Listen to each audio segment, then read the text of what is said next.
तो इसी मुद्दे पर करेंगे चर्चा, लेकिन चर्चा में आगे बढ़ने से पहले आपको बताते हैं कि आखिर 2021 का वो मामला क्या था, तस्वीर कैसे सामने आई और उसको लेकर कैसे सवाल खड़े किए गए। मई 2021 में श्रृंगेरपुर धाम की तस्वीर वायरल हुई।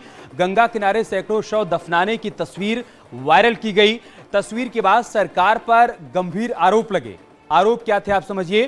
कोरोना से मौत के आंकड़ों को लेकर सवाल खड़े किए गए थे। उस दौरान उन्हीं तस्वीरों के आधार पर मौत के झूठे आंकड़े पेश करने का एक प्रयास किया गया। मई 2021 में श्रृंगेरपुर धाम से ये तस्वीरें सामने आई थी और ये कहा गया कि इतनी बड़ी तादाद में लोगों की मौत हो रही है कि लोग शव को जला नहीं पा रहे हैं, तो यहां गंगा किनारे आकर इन शवों को दफना रहे हैं। लेकिन एक साल बाद इसकी सच्चाई सामने आई है, तो ये सवाल खड़ा हो रहा है कि किसकी साजिश थी। इसी मामले पर हम चर्चा करेंगे। हमारे साथ खास मेहमान भी जुड़ रहे हैं।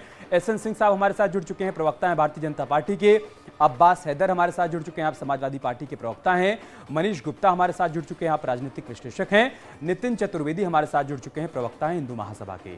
एसएन सिंह साहब, मैं शुरुआत आपसे ही करूंगा। ये किसकी साजिश थी? इस साजिश के पीछे की मंशा क्या थी?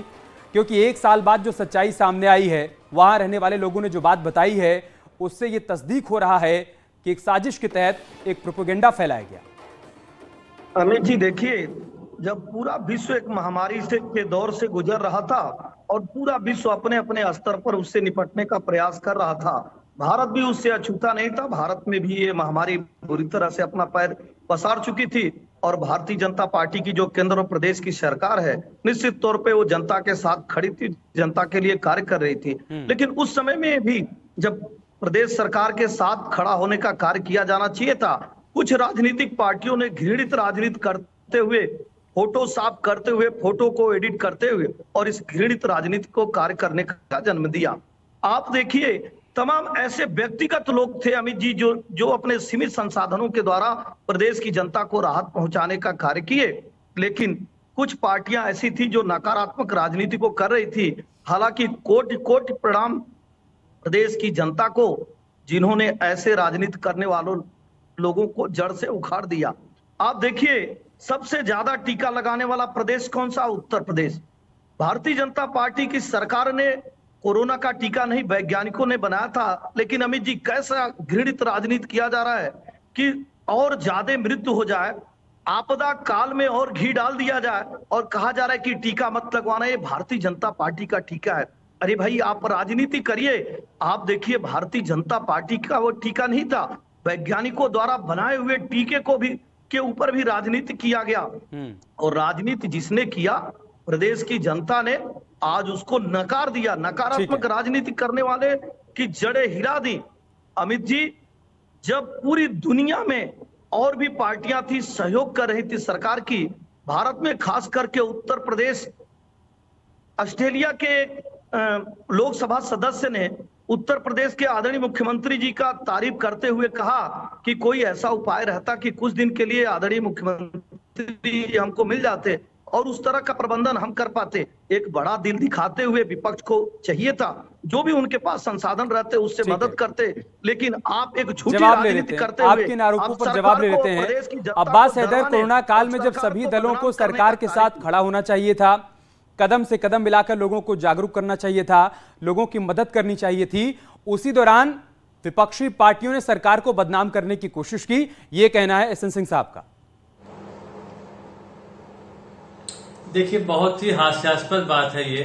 सच्चाई ये है कि देश में कोरोना काल में हम सब ने देखा किस तरह से ऑक्सीजन से लोगों की मौतें हुई और ये ऐसा नहीं सरकार को पता नहीं था।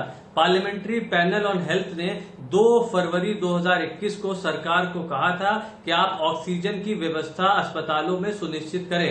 इसके बावजूद सरकार सोती रही, सरकार ने ऑक्सीजन की व्यवस्था नहीं करी और 2021 में 9000 टन ऑक्सीजन एक्सपोर्ट किया भारत सरकार ने। और जहां तक एक फोटोग्राफ की सवाल है, तो कितने फोटोग्राफ की आप बात करेंगे? क्या जो सच है उसको आप झुठला देंगे? हम लोगों ने अपनी आंख से नहीं देखा? हम उत्तर प्रदेश में नहीं रहते? हम क्या विदेश में रहते? क्या स्थिति थी यहाँ पे? रॉयटर्स का फोटो आया, कौन सा फोटो आया, कहां से आया, सब को पता है। आप कहते हैं कि 4,80,000 लोग देश में मरे, जबकि WHO कहता है कि 47 लाख लोग हिंदुस्तान में मर चुके हैं कोविड काल में 2020 और 2021 में। ये वही WHO है। देखिए, आप उत्तर प्रदेश में रहते हैं, लेकिन तारीफ की बात आप ठीक है सर, आगे आपकी बात आ गई। अब आपसे एक सवाल है, सुन लीजिए इसको। आप उत्तर प्रदेश में रहते हैं, लेकिन क्या आप प्रयागराज में रहते हैं? क्या आप फाफामऊ के इस घाट पर गए हैं? आप श्रृंगवेरपुर घाट पर गए हैं? आपने देखा है क्या कि यहां पर कोरोना जबकि नहीं है, उसके बावजूद शवों को दफनाया जा रहा है, नहीं दफनाया जा रहा है? ये आपने देखा है?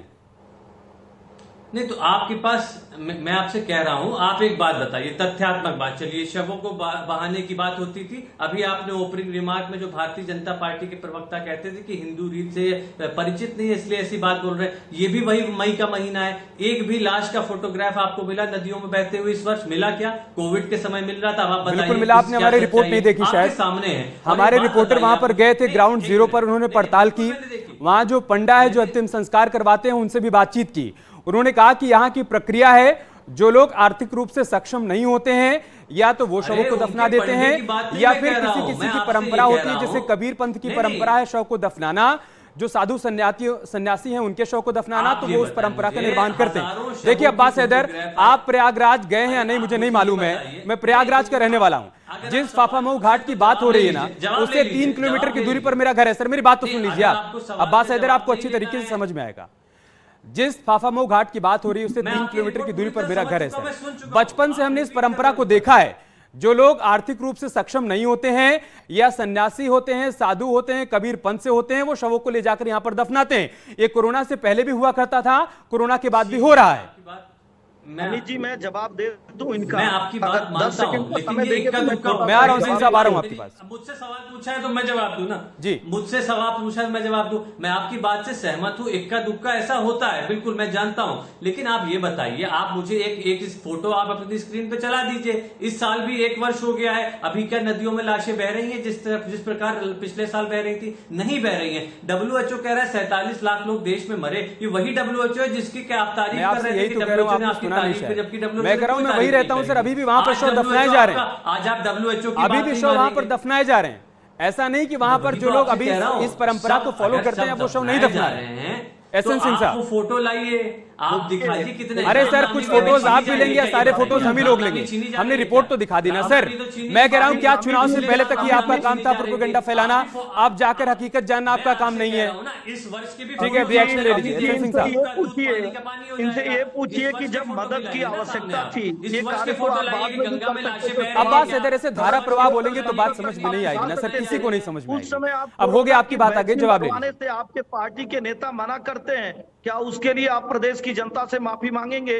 क्या आप स्वीकारेंगे कि आपको ऐसा कार्य नहीं करना चाहिए जो घृणित कार्य आपके द्वारा किया गया? नेता ने वैज्ञानिकों द्वारा भारत सरकार की वैक्सीन लगाएंगे, भारतीय जनता पार्टी की वैक्सीन नहीं लगाएंगे। वो नहीं लगाना है जिसमें आप प्रधानमंत्री जी और मुख्यमंत्री जी अपनी फोटो लगा रहे हैं।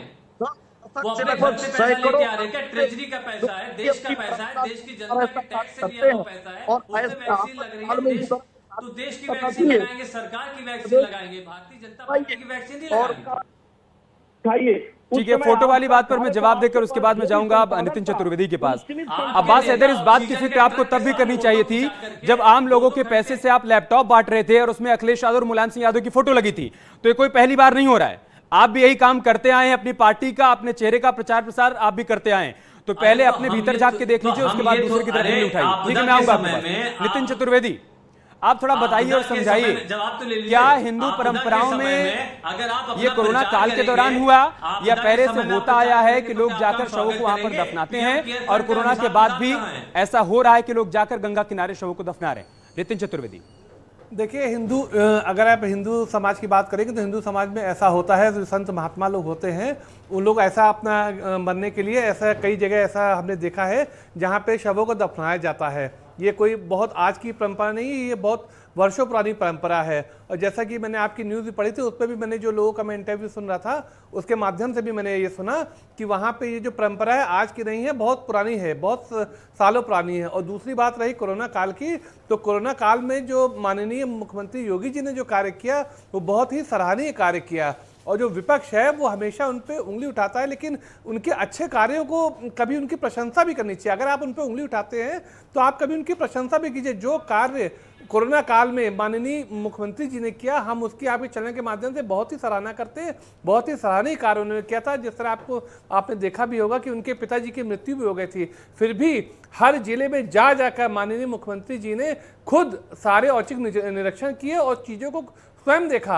ये एक बहुत ही बड़ा कदम था उनका और बहुत ही सराहनीय कार्य था। इस तरह के मुख्यमंत्री की मुझे लगता है देश में बहुत जरूरत है। हमें तो हर प्रदेश में इस तरह के मुख्यमंत्री चाहिए जो इस तरह का कार्य करे।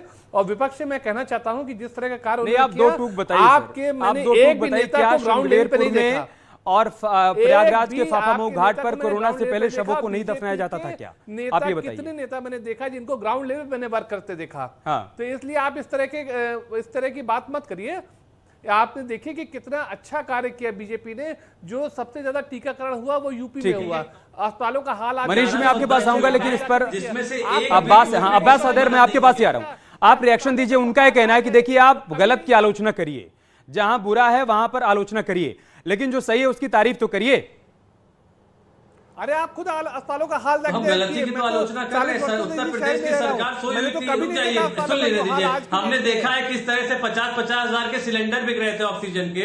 हमने देखा है किस तरह से 20-20 हजार के रेमडेसिविर इंजेक्शन बिक रहे थे, और जबकि 11 लाख रेमडेसिविर इंजेक्शन एक्सपोर्ट हुए। सुन लीजिए, अब बात सुन लीजिए, तथ्यों बात करके किसी की चाट खाने का मत करिए। सुन लीजिए, तथ्यों में बात करिए। अरे साहब सुन लीजिए बात, आप तथ्यों में बात करिए। आप ये बताइए, एक मिनट रुक जाइए आप मुझे। उत्तर प्रदेश के मुख्यमंत्री नहीं करते हैं, जो अपने पार्टी को चला नहीं पा रहे हैं, आप आलोचना करिए। आप तीनों एक साथ बोल रहे हैं, किसी को कुछ समझ में नहीं आ रहा है। मैं आऊंगा आप लोगों के पास। मनीष जी देखिए, देश का सबसे बड़ा राज्य, सबसे बड़ी आबादी, सबसे बड़े पैमाने पर टीका लगा, सबसे बड़े पैमाने पर कोविड टेस्ट हुए, उसके बावजूद बजाय इन सब बातों की चर्चा करने के, चर्चा हुई उस तस्वीर की जिसकी सच्चाई आज सबके सामने है कि उस दौरान एक एजेंडे के तहत इन तस्वीरों को प्रसारित किया गया। सरकार के खिलाफ एक साजिश रची गई। जो अच्छा हुआ उसकी कहीं कोई चर्चा नहीं हुई, चर्चा इन तस्वीरों की हुई। मनीष जी तो आपको क्या लगता है पुलिस अवार्ड ऐसे ही मिल जाता है, मैग्सेस अवार्ड ऐसे ही मिल जाता है? एजेंडा पत्रकारिता लोग करते हैं और उसकी पूरी तैयारी होती है, पूरा चैनल होता है कि मैं ये काम करूंगा, आप ऐसे उछालोगे, आप वैसे उछालोगे। दानिश सिद्दीकी ने कोरोना की जो भयावह समय था उसमें ये फाफमऊ का जो फोटो निकाल के उन्होंने जो पब्लिश किया, पूरे देश में मानो उबाल आ गया। मजे की बात है 2018 में जब कोविड का नामो निशान भी नहीं था, वहां के एक अखबार के पत्रकार मुकेश कनौजिया ने एक चित्र अखबार में दिया और वो छपा, जिसमें संगवेरपुर और फाफामऊ के इस तरह के चित्र थे जहां पर लोगों ने अपने शव दाह करने की जगह दफनाए थे। आपने बताया कई लोग संतों का दाह संस्कार नहीं करते थे।